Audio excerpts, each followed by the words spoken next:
Well, while the first episode was great, it definitely did have problems, and the second episode fixed those problems. Also, fuck what I said, because we do have an intro, and let's get to that intro.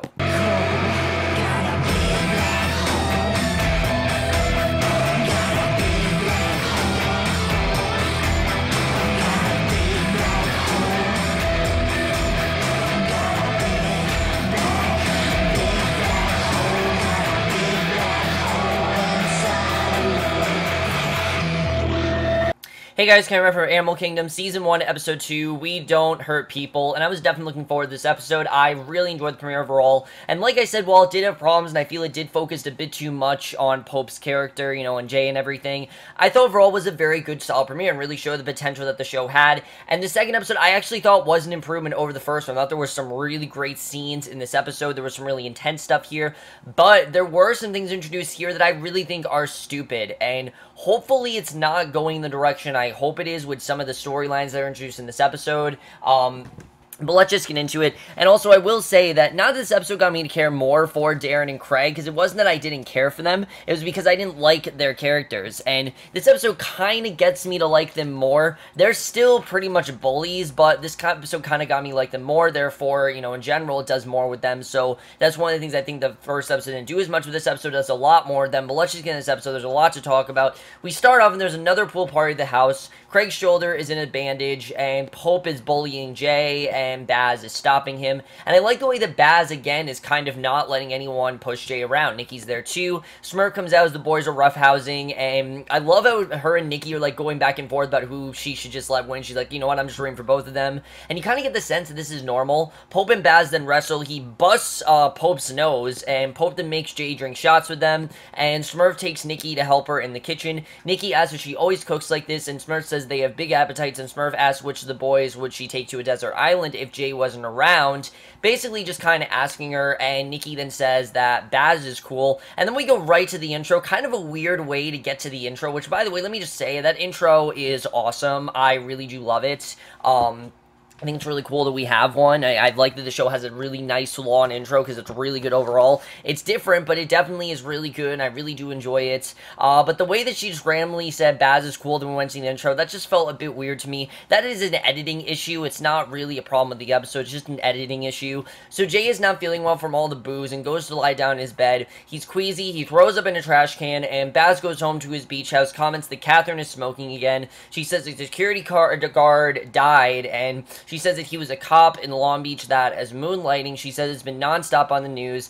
and Catherine says that Lena's napping. Baz says he can't stay, has to go home, but can take Lena, and she says Crystal can watch her, and she's very aggravated. Baz presses her. She says she's taking Lena and going, and basically you can tell that obviously, you know, she's going through a lot of problems, and basically Smurf then watches Pope throwing wood around the yard, and again, just the way that Pope is shown in this episode, this guy is off. There's something about him, and even in this episode you can definitely tell, and Baz then calls Smurf, tells her to turn on the news. Craig is with a girl who says his wound reeks, and let me just say, the girl was hot as shit.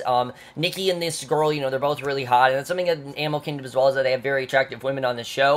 But she climbs off him, says it needs drained, and basically, Ren says that she needs a shower, gets dressed. That's the name of the girl, is Ren. She gets dressed. He asks if she can get some more oxy. She told him 20, and says with that in the coke, he has enough to OD on. But he says he's big, so he has to take more, and she tells him to face the wall, and he turns. She goes into her stash, says leave the cash in there. He says he doesn't have it now, and she says no drugs. He says he's good for it. She says fine, kisses him, says don't die until he pays her, and he pops some pills. You kind of get the sense that she might be a prostitute, possibly, that he's, having sex with, and I thought that was definitely very interesting. Not that the episode got me to like Craig more, it's just I think the episode did more with him, so therefore, in general, made me like, like his character more just because they did more with him in this episode and they showed more what he could be like, and I definitely did like seeing that. So that alone, shows why this episode is a step above the first one. So Jay is conked out, wakes to Smurf cleaning the vomit, and he says sorry, and again, he's still trying to get used to the household, you can definitely tell, but she said it's alright, raised 4 boys, and she's seen a lot worse, and, I mean, that's understandable. When we saw Craig's wound, I mean, we can understand that. She tells him to lie back down. Smurf sits, tells him something happened that involves them, and she says he's in the family now, and we'll see and hear things that have to stay in the family. And I like that she has this conversation, because we know that, obviously, Craig and Darren don't really trust him, as neither does Pope, but I like like she had this conversation just to say, you know, can we really trust you? And she says he's a smart kid and gets it. She says they don't hurt people and don't take stupid risks but are human. She says sometimes a rule gets broken, and that's basically what this episode's about, is that they're not really supposed to hurt people, but they do anyway. And she asks if he'll be okay. He nods. She says, good boy. She says, just come to me. Says there's no secrets in the family. She pulls off his shirt and says it's filthy. She says take off your pants, then asks if he needs help. She asks him to go find Darren and bring him home, then says she thinks he's surfing. She hands him clean clothes and tells him to hand over the underwear too, literally strips in front of her. There's no hiding anything from this lady. It's just really weird, and that's something that definitely stands out, is that Smurf clearly, you know, has so much control of his family, and Smurf is clearly somewhere, if she tells you to do something, you do what she says, and Helen Barkin is just killing this role, and already I think is just scene-stealing every scene that she's in. She really was fantastic, and, you know, I really am loving her in this show. She really is fantastic. And a lot of people said she's like Gemma in Sons of Anarchy. I don't see her that way. I see her as a lot more controlling. I see her as the head of the family, definitely, and, you know, she's just really tough, and, you know, she definitely knows what she wants. And Jathan rides to the beach, spots Darren's car. He's with a guy in the bathroom, then Darren beats the guy he was with and lies, says he was trying to take his wallet. He was having sex with the guy, and Darren says the guy was going through his truck while he was surfing, then ran to the bathroom, and Jay says that Smurf said him to bring him home but didn't say why. Darren says throw your bike in, ride with me, but Jay says no, rides off. And I like that Jay already is not giving in to them, because he knows obviously he can't really trust Darren and Craig, that they're not really good people, that they're doing these horrible things, and he really does not agree with what they're doing. And Darren then rides after him and honks. Darren gets too close, says no, come here, Jay. He goes up a sidewalk where Darren can't follow. He follows him down a side street, harasses him, following way too close. He falls off his bike, takes a hard tumble. Darren backs up, says she back at the house. And see you back at the house. He peels away. Jay's hand is bleeding, and he's very badly hurt, and basically, I really like the way that scene was done. I thought that was really good. Then we get to what was by far, I think, my favorite scene in this episode, where Smurf tells the boys that they have to destroy the watches and says a fence will flip on them over a cop's death. And Pope asks, says that they shouldn't have done the job, let Einstein scout the security, and Smurf asks if the other guards can ID them, but Baz says no. She asks if they wore masks when they got the tweezers, and Baz says not when they picked them up. Baz says that the plan was to let their DNA match the tweezers, and Smurf asks if anyone, saw them get the getaway car and why Jay was banged up, and Jay covers for Pope, says no one saw them. Baz says they dropped the SUV at the salvage yard, and Smurf goes off because the car has Craig's blood in it, and Smurf tells them to go strip and leach it, and Darren says that Baz made the call, and that's why Jay is getting a free ride.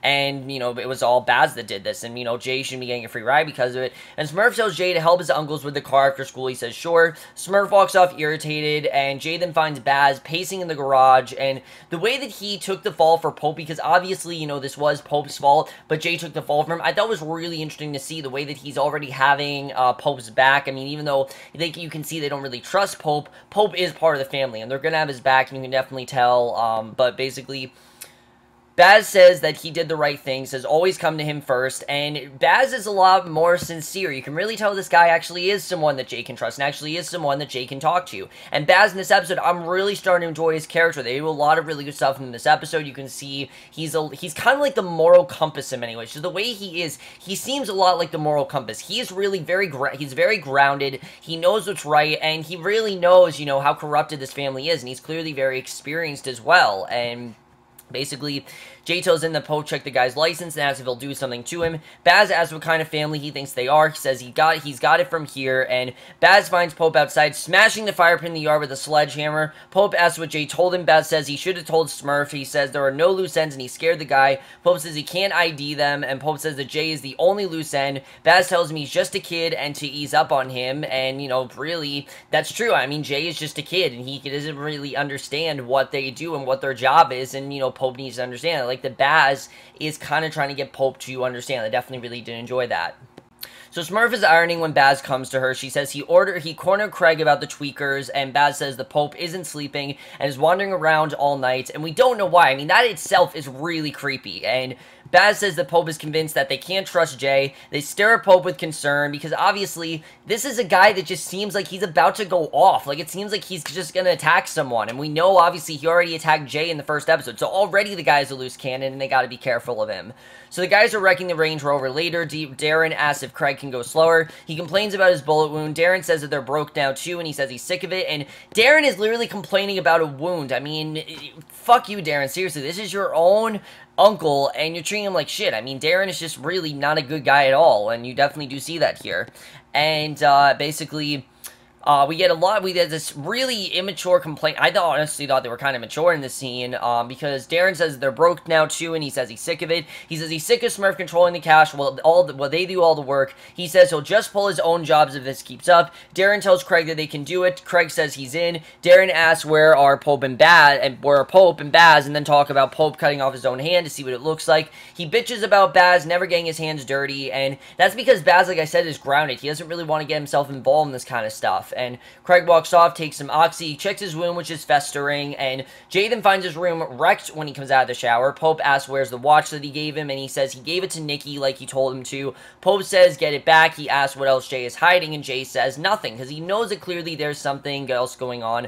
Pope says he hid things up in the vent when he was his age. He says he hid all sorts of shit from Smurf. Pope says he'll take him and Nikki to school, and tells him to get dressed. Jay gets dressed, he grabs a towel from the garage, digs up the gun where he buried it, and again, Pope is another character that he says do something you do, because he's just seems really just very shady in this scene, and never has Pope felt more sketchy than in this next scene with Nikki and Jay. He puts it into his backpack, gets in the truck, then Pope comes out glaring. Pope looks around suspiciously. Nikki's in the car up front, talks to Pope about her mom being mad that she blew through a stop sign, and she says her dad just made lieutenant commander. She talks about needing money for a Kaboo, and Pope says just rob a bank. She says her parents would come after her. He says just tie them up, and Nikki laughs, and of course, she thinks that, she's basically jokingly saying that he's psycho, but we can kind of tell that he's actually sincere. I don't think Nikki realizes they actually is sincere. I mean, to Nikki, she doesn't really think much of this family. She just kind of thinks, alright, this is Jay's family, that's just kind of how it is, and I like that Nikki really isn't seeing how crazy Pope really is, because clearly he's very crazy, and Nikki doesn't really see that right now, which is understandable. I mean, just the way that Pope is talking to her, he doesn't really seem that off, and Pope then comments her watch. She says Jay gave it to her. She'll never take it off. Pope then glares at him and literally is just staring at him. And the guys are melting down the car parts. Smurf and Baz show up. They have the watches with them. She tells him Pope tossed Jay's room, then lied about it. And Baz asks if they can get Pope back on the meds. And we realize that Pope isn't taking his meds, and that might be part of the reason why Pope is so sketchy, but she says no chance. She tells him to throw the watch into the smelter. They hand them over, and the box goes into a vat of molten metal and is eaten up by flames, and obviously they have to burn them because that's the evidence. Clearly they steal things, and they need to make sure that no one sees that. So I thought that was definitely very interesting. So then they walk out. Catherine is doing laundry and finds Pope at the house with Lena on his lap. She's not pleased. Smurf goes to their storage unit and lets herself inside because obviously, Baz said that he'd watch Lena and that didn't happen. And Smurf goes to their storage unit, lets herself inside. There's a safe there. She has the watches. Something else within the box she gave Baz to burn. And Pope tells Catherine that he brought Lena a present and says she didn't answer his letters. Catherine tells him to go before Baz gets home, and she says this is in his mind, but he says she liked it too, and she says she and Baz were fighting and she was drunk, and he wants to know if she told Baz, and she says maybe he will. Lena comes in as they're talking about. Catherine says that she loves Baz and tells Pope please. He glares, walks out patting Lena on the head, and Catherine asks if she remembers their secret word, and she says snowflakes and tells her not to forget what to do, and just really interesting what's going on there, because I feel like there's something more going on there we don't really know. But then we get this kind of bizarre scene that I really hope isn't going the way I think it is, because well, you see Jay, he's in school. Luckily, he's in school. Now he's not listening to Darren and Craig, so he is going to go to school. But he's very distracted, you can tell. He's not at all thinking about school. He still gets the answers right, though. And the teacher asks him to hang back, asks him about his mom, then wants to know if he's all right. She asks where he's living. He says with his grandma, and he says it's okay. She says he's lucky to have family. Tells him he's an excellent student, hates to see a change. And she's clearly seems like she's overstepping her boundaries. Just the way, she's like, oh, you can call me by my first name. It kind of seems like this is going in a student-teacher type direction, and I really hope it's not that way, because it seems like she has feelings for him, and he clearly doesn't. He likes Nikki, and basically she even says to let Nikki do her own homework, then says it'll be good for her, but just the way she says it, she doesn't just come across as a concerned teacher, she comes across as someone that might actually be affectionate towards Jay, and it's really creepy overall, and I really hope we're not going that direction, because it's just, I don't want this show to do that. I think it's really dumb, and I don't really want the show to go in that direction. I don't think they need to, and especially because I like Jay and Nikki together. I think Nikki's the perfect girlfriend for Jay. I don't really think there's anything wrong with her. I mean, obviously she's doing drugs, but other than that, she seems really supportive, seems like she really cares about him, and I don't really know why they'd have to mess it up, because I don't really think they need to mess up. I think this is something where Jay and Nikki do have a future together. I think they should stay together, and I don't want anything to really jeopardize that, because I like those two together. Definitely one of my favorite parts of these first two episodes is Jay and Nikki's relationship. I like that Nikki isn't crazy. I like that she's a normal girl, and I like seeing that. Especially in a show that's full of crazies, I like that Nikki and Jay so far are pretty reserved, and I like seeing that. So Smurf studies the file, then gets out of her car, snaps a heel off her shoe, then scraps her hand till it's bloody. She hobbles off some steps, rings a doorbell. She looks in the window. She tells Jonah that she tripped on her front walk, locked her keys in the car, and damn is she good. I mean, really, she's very sneaky, very sly. I loved how sly she was in the scene. Again, Ellen Barkin just killed it here. He says he doesn't know her. She says she's Lynn Lambert, a neighbor, and asks to use his bathroom. He lets her in. She cleans her hand, then goes to his medicine cabinet, searches through the drugs, and clearly he's going to try to steal his drugs to get them to Pope. And she thinks back to a similar stunt as a kid, and now we kind of know what she does. She clearly steals things. It's really interesting the way it was done. But I like that we saw that Smurf really is no better. She also is very corrupted. She's doing a lot of illegal things, and I definitely like seeing that. I thought that was definitely really well done.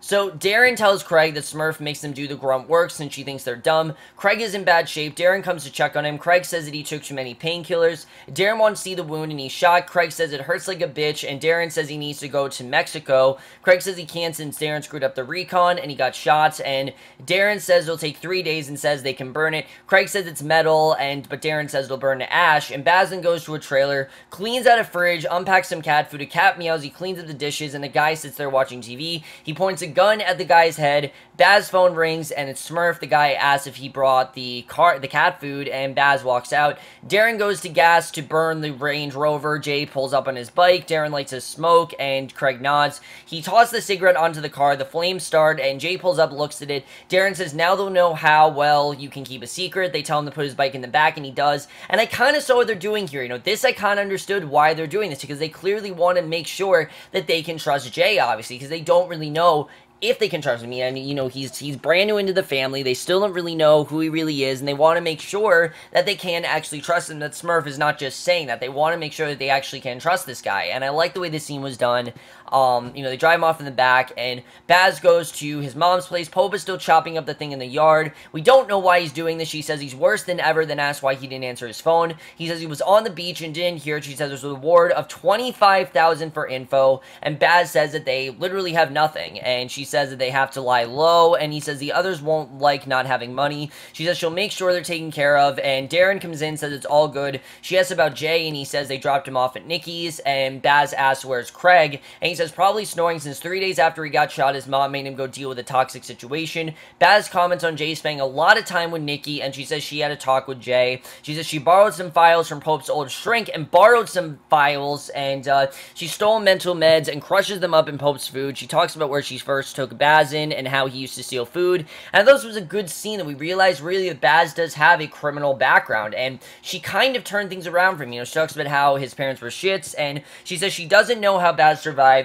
She kisses him, puts his head, and pets his head, and they stare at Pope, and very interesting the way it was done. I definitely really did like that scene overall, and I like seeing the family without Jay for once, because, you know, so far we've seen a lot of scenes with Jay, but the scene was without Jay, and it was probably one of my favorite scenes of the episode.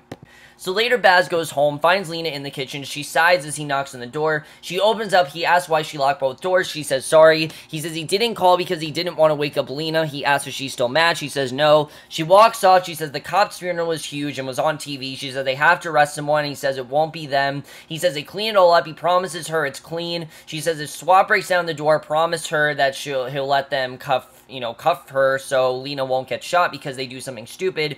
He promises, he kisses her and promises again, and I like the way that Catherine and, Baz are making up. I like seeing that. I thought that was definitely well done, and he sees a little doll that's strange and says it looks like something from a Mexican horror movie, and we don't know why this doll is there, what's going on there. Craig then crushes up Oxy, snorts it, then he turns on a torch, heats up a knife, stares in the mirror, bites down something, then puts the searing hot knife to his flesh. Oh my god, this was so hard to watch. Just knowing what he's about to do, the fact that he's literally gonna light his wound on fire, holy shit, I mean, Smurf then stares at Pope, who's naked in the yard, staying there. We still don't know why he's doing this. She hears screaming, goes to see what it is. She finds Craig in the garage in agony. Of course, she asks what he's doing, and it's really bad. I mean, what he's doing, it looked really bad, and Baz takes him to Mexico. They drag him out of the car. He looks bad. They take him to the shady doctor's office. The guy tells Baz to wait outside. They start working on Craig. Baz then waits. Now, why'd they go to Mexico? I don't know, but Baz waits downstairs, and a woman then approaches him and kisses him. She holds him tight. Who this woman is, I don't know. I don't really like this twist, but that's the way the episode ends, and overall, let's get into this episode. So overall, I thought a very solid second episode. Definitely really did enjoy it overall. I thought, honestly, there were some things that were better here. Like Darren and Craig, you can see they do generally care for Jay. They just don't really know if they can trust him right now, and that's kind of why they're bullying him. Does that make them good characters? No, they're still kind of unlikable. They're still kind of dicks, and it doesn't really make them nice guys. But you do see that there is reasoning behind why they're taunting Jay. You definitely do see that, and I like seeing that.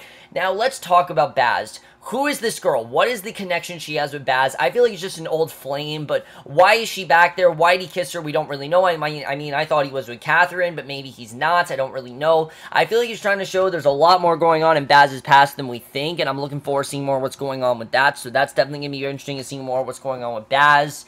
As far as Craig goes, is Craig going to be okay? I mean, I know he's not going to die. He's a main character. But what's going to happen to his wound? I mean, this is obviously very serious. They need to do something about it, and I don't really know how that's going to go. Why is Pope doing these things in the yard? Why is he naked in the yard? Why does he keep staring randomly? I mean, what is the reason for doing this? There's clearly something he's doing. We don't really know what it is, and that's something I'm definitely looking forward to seeing. Is he going to realize that Smurf is giving him pills? Obviously, she is. That's something that I don't think he knows right now, is that that she is, in fact, giving him these crushed pills, and, it's really smart the way she's doing it. I also love the control that, Smurf has out over everyone. Smurf tells you to do something, you don't hesitate, you do it, and that's just how it goes. And now, Jay, I really hope we're not going in a student-teacher direction with this teacher. I don't want her to have feelings for Jay. It kind of seemed like she did. I hope it's not. I hope it's just something that's kind of just, like, fun that they deal with. I hope it's not really something that big, but I like Jay and Nikki. I think one of the strongest parts of the show is Jay and Nikki. I like them overall. I'm hoping we see more what's going on there.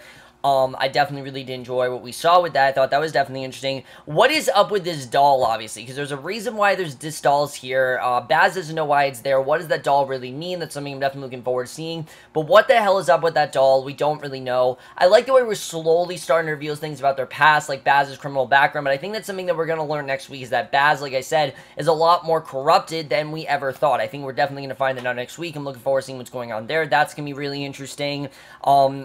As far as Catherine and Baz, I like their relationship. I really do, and I don't want things to go badly for them. I'm hoping that Catherine and Baz, things are okay with them. I'm hoping this girl is just, an old flame, and it's nothing really that big, because I think if they do go in this direction of Baz is cheating on Catherine, I mean, I'm not going to care. Why? Because I've only seen Catherine for 2 episodes, and I don't care, that he's cheating on a girl that we've only known for 2 episodes. I just don't really care yet, because we just met these characters. Now is not the time to do a cheating storyline. You never do that in episode 3. It's just not the time to do that. You need to get to learn the characters first, and that's something I did like with this episode, that they gave us a little bit more time to focus on Darren and Craig. They didn't have as much with Pope. Pope, obviously, he's a loose cannon. He's obviously very shady, and he continues to be very shady in this episode. We don't really know what's going on with him. It looks like next week Smurf is going to find out that Jay is lying, and that Jay, in fact, did take the fall for Pope. It finds that, it looks like that she is going to find that out. I don't know really what's going to happen there, but it looks like things get really bad. But overall, guys, I definitely looking forward to the rest of the show. I really enjoyed the second episode. I like both episodes overall. I'm definitely intrigued. I really like the direction the show is going. Let me know if you guys saw this episode, how to compare the first episode, which episode you like better. Love to hear your thoughts on it. We'll see you guys next week, should be for Feed the Beast, which, guys, might be my last episode, might be the last episode watch of Feed the Beast, maybe not. You guys will see my review, and we'll see you guys for that. Okay, bye.